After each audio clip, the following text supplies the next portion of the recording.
Anget, seger, dan makannya nggak harus pakai nasi. Om Swastiastu, hello, welcome to my kitchen. Hari ini saya mau share salah satu makanan khas Indonesia tentunya, dan super simple banget, sayur bening.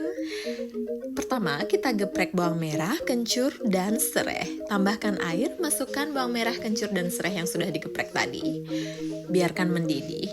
Saya potong jagung manis di sini kecil-kecil.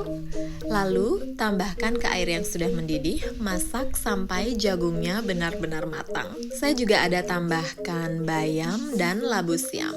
Labu siamnya saya potong kecil-kecil.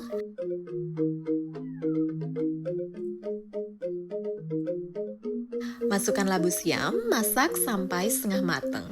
Lalu masukkan bayam, tambahkan garam dan penyedap. Aduk rata sampai bayamnya matang. Siap dihidangkan.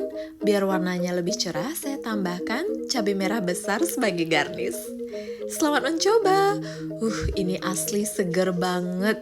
Kalau ada ini bisa nambah berkali-kali. Happy cooking, matur suksema.